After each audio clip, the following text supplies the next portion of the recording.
পর্ব 1-এ বললাম ব্রেইন তোমাকে মিথ্যে বলে, পর্ব 2-এ বললাম তুমি আসলে নেই, আজ পর্ব 3-এ বলবো এই ব্রেন আসলে তোমার বন্ধু নাকি শত্রু। উত্তরটা তুমি আশাই করনি। প্রথমে শত্রুর প্রমাণ। তোমার ব্রেন ইচ্ছে করে খারাপ স্মৃতি বেশি ধরে রাখে। একটা অপমান মনে থাকে বছরের পর বছর, কিন্তু 100টা প্রশংসা ভুলে যাও সপ্তাহেই। এটা তোমার দোষ না, ব্রেনের ডিজাইনই এরকম। দ্বিতীয় প্রমাণ, তোমার ব্রেন সব সময় তোমাকে কমফর্ট জোনে আটকে রাখতে চায়। নতুন কিছু করতে গেলে ভয় লাগে, সেটা তুমি না, তোমার ব্রেন ইচ্ছে করে ভয় তৈরি করছে যাতে তুমি চেষ্টাই না করো। কিন্তু এখন বন্ধুর প্রমাণ, নিউরোপ্লাস্টিসিটি।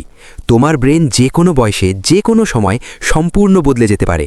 নতুন অভ্যাস, নতুন চিন্তা, মাত্র 21 দিনে ব্রেনের পুরো ওয়্যার বদলে যায়।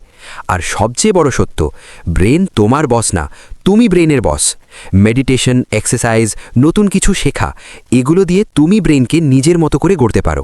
তোমার ব্রেন তোমার সবচেয়ে শক্তিশালী অস্ত্র। 3 পর্বে তোমাকে দেখালাম ব্রেন মিথ্যে বলে, তুমি আসলে নেই, আর তুমিই ব্রেনের আসল মালিক। এখন সিদ্ধান্ত তোমার, এই ব্রেনকে কাজে লাগাবে নাকি ঘুমিয়ে রাখবে। নতুন সিরিজ আসছে, ফলো করো এখনই।